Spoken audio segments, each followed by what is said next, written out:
Okay, let's jump right into this. We're looking at some material today that paints a picture of a potential future conflict, but maybe not the kind you'd first imagine. Right, not bombs and bullets in the usual sense. This is described as something, well, silent, invisible even? Exactly. And the source material we're diving into, it presents a really specific and, frankly, pretty urgent warning about this kind of threat. Uh-huh.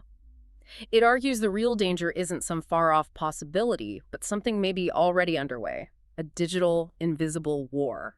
So our mission today really is to unpack what this source is claiming. What is this danger according to them?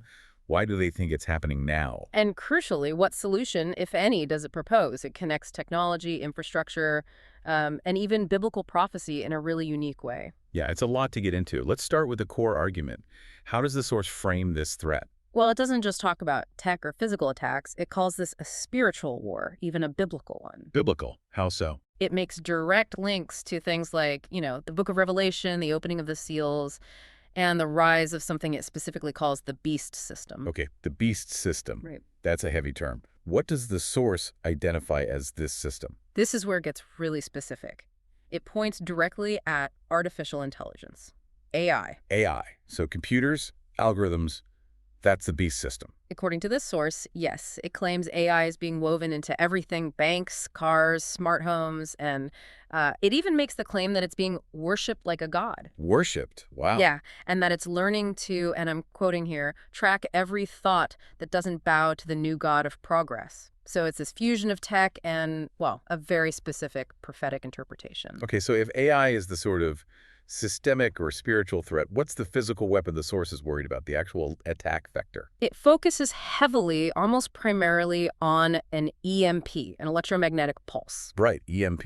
We hear about that sometimes. But specifically, a HEMP, a high-altitude electromagnetic pulse.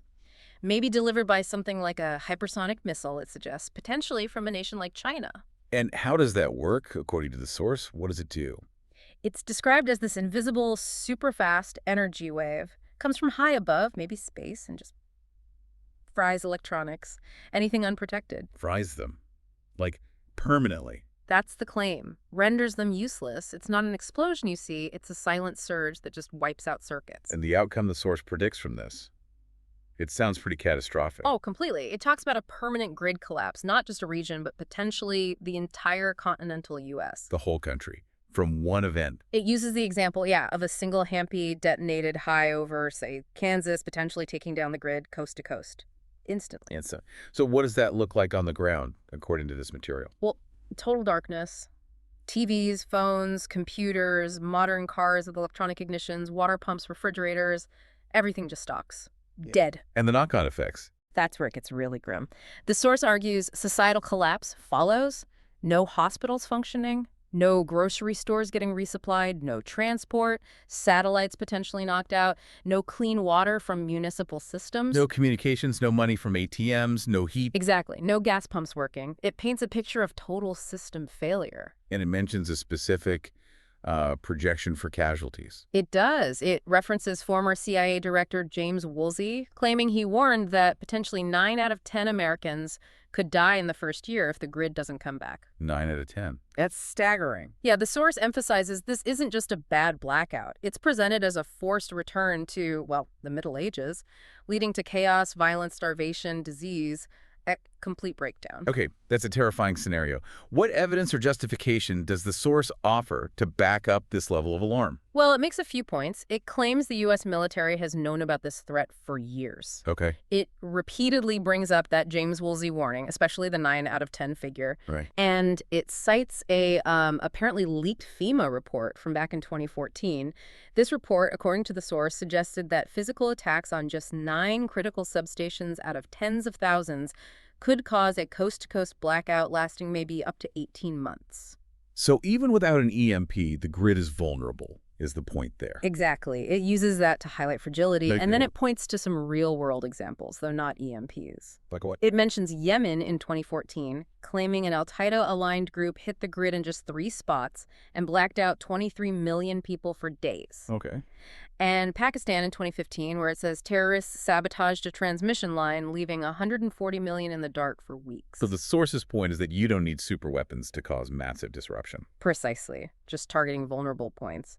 It also claims ISIS was planning grid attacks in the U.S. back in 2016, wanting to cause collapse from the inside out. And there was something about a Chinese film. Yeah, this is presented as a pretty significant piece of the puzzle for the author, Henry Morris, the pen name used. He claims an intelligence contact showed him a Chinese propaganda film. Propaganda. Oh, But the source interprets this film, which apparently showed attacks on U.S. infrastructure, not just as entertainment, but as China's actual hidden battle plan to weaken America without a conventional war.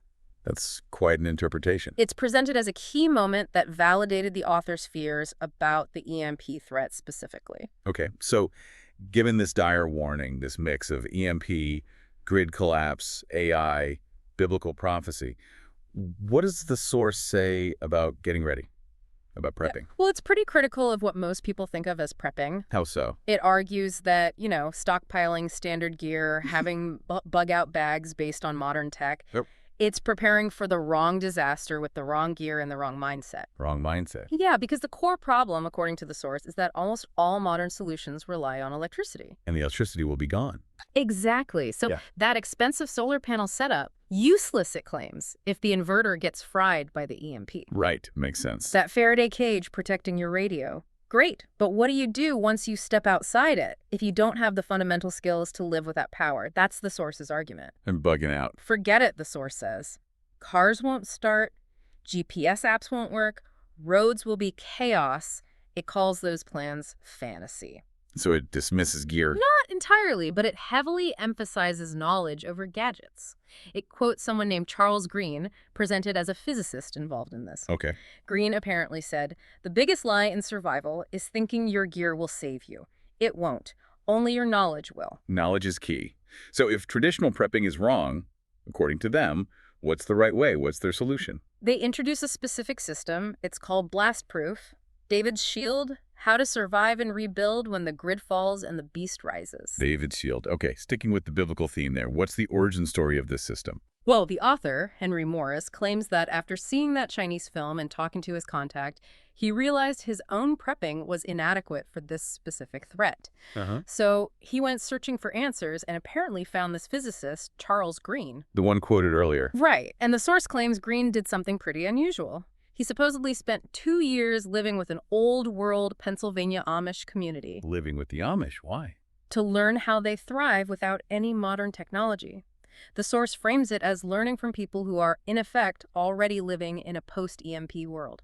Interesting angle. So the system is based on Amish methods. It's presented as a combination, the Amish way of life, plus Green's scientific survival testing of those methods, all overlaid with biblical principles of preparation and providence. Biblical principles again. How is the system itself described? Is it just a manual? No, they frame it as much more. A kingdom survival system. They compare it to David's shield for protection, Noah's blueprints for the ark for survival planning, and Joseph's storehouses for providing resources. So very much aimed at a specific audience. It explicitly says it's designed for God-fearing families and for Christian men to lead and protect their communities in this scenario. Okay, so what's actually in the system? What skills does it claim to teach? It lists quite a range, focusing heavily on low-tech, off-grid stuff, Like, core survival things, how to keep food fresh without refrigeration using Amish techniques, apparently. Same for medicine, like keeping insulin safe. okay, that's practical. How to filter water without pumps or modern filters. How to create light and heat from cheap, basic materials. Cooking and baking completely off-grid. Right, the essentials. What about security? That comes up a lot in prepping. Yeah, it addresses that. Techniques for storing supplies under the radar to avoid attracting looters. Creating security without relying on cameras or even, it seems, heavily on firearms. It talks about home layouts, deterrent zones, Deterrent zones. and using psychological tricks like making your home look poor or already looted. It even mentions building no electricity home security traps. Plus, there's apparently a bonus on perimeter defenses and suitable dog breeds. Okay, what about energy if the grid is down?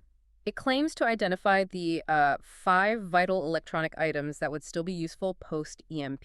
It promises instructions on building a simple Faraday cage from junk drawer parts, contrasting it with expensive commercial ones. Mm. How to potentially make your car EMP resilient, even newer ones, a warning about a big mistake with generators, and 3 dirt-cheap off-grid energy solutions for basic needs like lights or charging. And health, without hospitals. There's apparently a bonus section on making your own pharmacy, learning about the top 12 natural medicines, how to find and preserve them, using Amish remedies, herbs, roots for things like infections, fevers when pharmaceuticals aren't available. So very self-sufficient, old-world knowledge focus. Absolutely. And a big piece is mindset.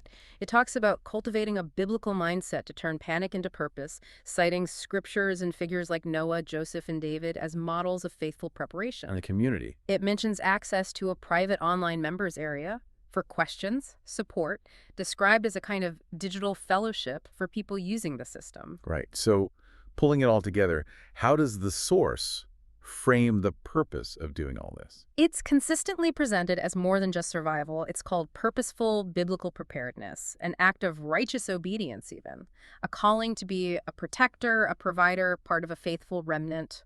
And there's a strong sense of urgency, I gather. Definitely. The source uses phrases like, "we are not guaranteed tomorrow," points to current events saying, "you've seen how fast things are moving," and stresses that the next strike, the EMP or whatever it is, won't come with a warning.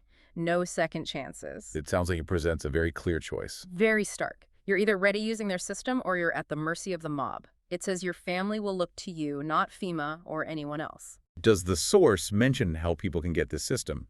Cost, guarantees. It does. It mentions a price, $39 for digital access, with an option for a physical copy for a shipping fee. It frames this price as intentionally low to be accessible to this remnant it's trying to reach. Okay. And it mentions a 60-day money-back guarantee presented as part of the offer in the source material itself. And testimonials. Does it include feedback from users? Yes, it mentions a few names: Greg H., Angela R., a Reverend Daniel P., presenting them as people who apparently found the system valuable or effective. Okay, so that's a comprehensive look at what this particular source material is arguing, warning about, and proposing. Stepping back from it all, it does raise some broader questions, doesn't it? It really does. I mean, regardless of whether you accept the specific threat scenario, the EMP, the AI beast, the biblical frame, it forces you to think about our reliance on complex systems. Yeah, the power grid, the internet, global supply chains, we depend on them so completely. What happens when they hiccup, let alone collapse? Exactly. How resilient are we really as individuals, as communities, when that infrastructure we take for granted falters? So the question this deep dive leaves you with, perhaps, is this. In our highly technological world, what's the value of rediscovering or preserving older ways of doing things? Methods that don't rely on that complex infrastructure. Right. Is there wisdom, maybe even a necessary backup plan, in learning skills for self-sufficiency that predate electricity and the internet? Whether it's for an EMP or just a localized, prolonged disaster, it's definitely something to think about. A challenging perspective, and certainly food for thought as you process everything we've unpacked today from this source material.